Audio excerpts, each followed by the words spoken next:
శత్రువులను నాశనం చేస్తుంది, పాపాలను తొలగిస్తుంది. రాముడికి ఎంతో ఇష్టమైన వృక్షం. అలాగే పాండవుల ఆయుధాలను రక్షిస్తుంది, అర్జునుని ఆయుధాన్ని అలంకరిస్తుంది. ఏంటి ఈ సంగతులన్నీ చెప్తున్నాను అనుకుంటున్నారా? నవరాత్రుల్లో మనం పూజించే జమ్ము చెట్టు గురించి నేనైతే మీకు చెప్తున్నాను. నేను నవరాత్రిలో జమ్ము చెట్టుకి 9 రోజులు పూజ చేసుకుంటాను. ఏ ఏ సామాగ్రిని తీసుకెళ్తానో అవి మీకు ఇప్పుడు చూపిస్తున్నాను. కుంకుమ వత్తులు, నేతిలో కుంకుమ కలిపి అందులో వత్తులను నానబెట్టి ఒక 4 days ముందే నానబెట్టి ఉంచితే బాగా వెలుగుతాయి. అలాగే మనకి శనగల ప్రసాదం, పండ్లు, పూలు, అగరబత్తీలు, పసుపు, కుంకుమ, కొబ్బరికాయలు. ఫస్ట్ డే కాబట్టి కొబ్బరికాయలు తీసుకెళ్తున్నాను. ఈ విధంగా నేను పూజా సామాగ్రి తీసుకెళ్తాను. ఎంతమంది నవరాత్రి ఎలా జరుపుకున్నారు అనేది కామెంట్ చేయండి. ఇప్పుడైతే మా ఇంటి దగ్గర ఉన్న శమి వృక్షాన్ని అయితే చూసేయండి. అందరికి హ్యాపీ విజయదశమి. దీనిని బంగారం అని కూడా పిలుస్తారు పండుగ రోజు. ఈ 9 రోజులు అతి పవిత్రంగా ఈ శమి ఆకునైతే కొలుస్తారు. మరి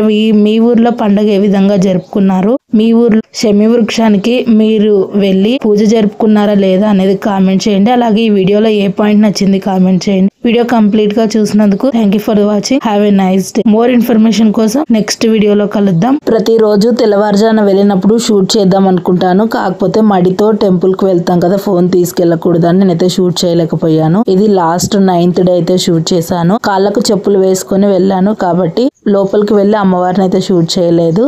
ఈ సంవత్సరం నవరాత్రులు 11 వచ్చాయి ఫ్రెండ్స్.